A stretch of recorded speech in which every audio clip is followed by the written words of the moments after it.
أما بعد رسوله الكريم أما بعد فأعوذ بالله من الشيطان الرجيم بسم الله الرحمن الرحيم ولا يجرمنكم شنآن قوم على ألا تعدلوا اعدلوا هو أقرب للتقوى صدق الله العظيم.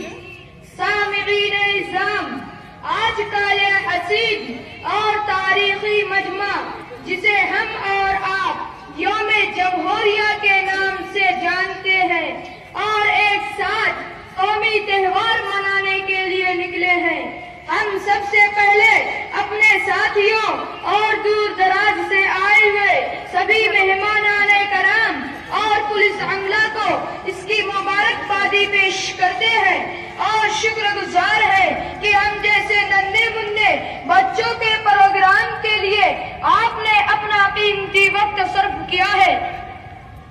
مادر وطن کے سپوتوں، آج میں آپ کے سامنے جنگ آزادی کی وہ تاریخ بیان کرنے کی جسارت کر رہا ہوں جس پر ہماری جمہوریت اور گنگا جمنی تہذیب کی دلکش و دلربا دیوار کھڑی نظر آتی ہے، جس کی حفاظت کے لیے ہم اور آپ کندھے سے کندھا ملا کر رہتے چلے آئے ہیں اور قومی تہوار منا کر ساری دنیا کو یہ پیغام دیتے ہیں کہ ہندو، مسلم، سکھ، عیسائی آپس میں ہیں بھائی بھائی۔ تو آئیے ہم بلا تاخیر تاریخ کی اس حسین وادی کی طرف چلتے ہیں جب سن 1601 عیسوی میں ایسٹ انڈیا کمپنی کے نام سے انگریزوں نے ہمارے وطن عزیز میں قدم رکھا تھا۔ اس وقت کی موجودہ حکومت سے یہ درخواست کی تھی کہ ہمیں تجارت کا موقع دیا جائے تاکہ ہم اپنے سرمایہ داری کے ذریعے ہندوستان کو مضبوط و مستحکم کر سکے۔ بادشاہ وقت نے ان کی چکنی چپڑی باتوں میں آ کر اجازت دے دی۔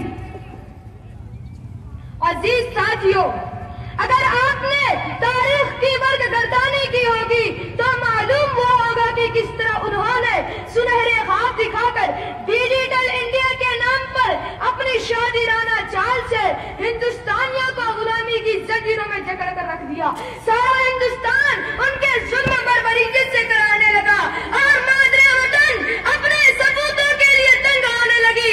چنانچہ انہوں نے اپنے ناپاک مقصد کی تکمیل کے لیے سب سے پہلے سن 1757 عیسوی میں پلاسی کے میدان میں بنگال کے حکمران نواب سراج الدولہ کو شہید کیا۔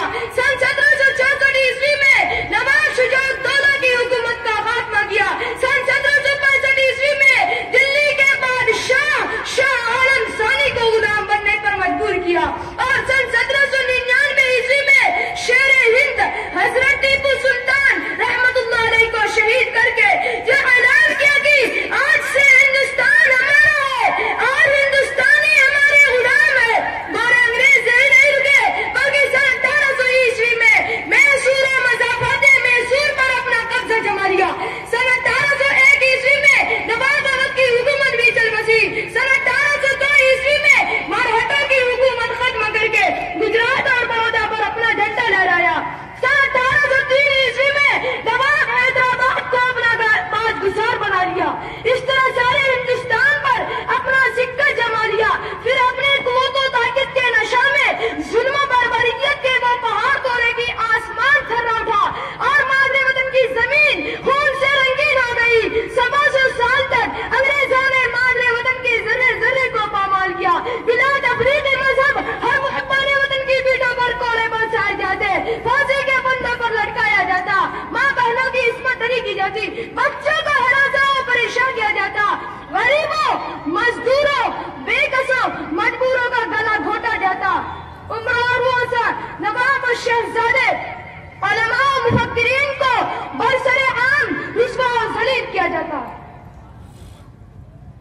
عزیز ساتھیوں، آج ہم تاریخ کے دامن کو پکڑ کر سوال کرتے ہیں، اے تاریخ تو ہی بتا، جب سارا ہندوستان انگریزوں کے بوتے تلے راندھا جا رہا تھا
اشفاق بھی آزاد بھی ہے، بھگت سنگھ بھی اشفاق بھی آزاد بھی ہے، مر سکتے ہیں دغا بازی نہیں کر سکتے۔ ثبوت بھارتی آنے کا مانگ کر تم نے، ثبوت بھارتی آنے کا مانگ کر تم نے ہمیں ذلیل کیا ہے، بہت ستایا ہے۔ وطن کی خاک سے مانگو، ہمارے نام پتے ہمارے برقوں نے اسے لہو پلایا ہے۔ ارے ہم تمہیں بتاتے ہیں کہ ہم کون ہیں اور ہمارا پروف اور ثبوت کیا ہے۔ ہمارا پروف اور ثبوت شاہ عبدالعزیز مہدی دہلوی رحمۃ اللہ علیہ کا وفا تھا، جس نے انگریزوں کے جھکے دھوئے تھے۔ ہمارا پروف اور ثبوت انگریز مورخ تامسن کا لکھا ہوا تاریخی جملہ ہے۔ سن 1864 عیسوی سے لے کر سن 1867 عیسوی تک صرف 3 سال کی مدت میں 14,000 علماء کرام کو تخت دار پر لٹکایا گیا۔ ہمارا پروف اور ثبوت کشمیر سے لے کر کنیا کماری تک کارواں ذرہ ہے، جو ہماری قربانیوں، وفاداریوں اور محبتوں پر فخر کرتا ہے، مگر ان سب کے باوجود تمہیں کچھ نظر نہیں آتا، کیونکہ تمہارا راستہ ہڈل والا ہے، گاندھی والا نہیں۔ تمہارا راستہ نازی کا ہے، نہرو کا نہیں۔ تمہارا راستہ ہراکو کا ہے، ابوال کلام آزاد کا نہیں۔ کسی نے کیا ہی خوب کہا ہے، بگڑتی ہے جس وقت ظالم کی نیت، بگڑتی ہے جس وقت ظالم کی نیت، نہیں کام آتی دلیل اور حجت۔ لیکن ہم مایوس نہیں ہیں، یاد رکھنا یقیناً تمہیں بھی ایک دن اپنے کرتوتوں پر پشیمانی اور شرمندگی ہوگی۔ اس لیے حکومت کی بنیاد ان قرآنی اصولوں پر رکھے، جس میں ہم سب کے لیے خدا اور ایشور کی طرف سے انصاف کی دعوت دی گئی ہے۔ وَلَا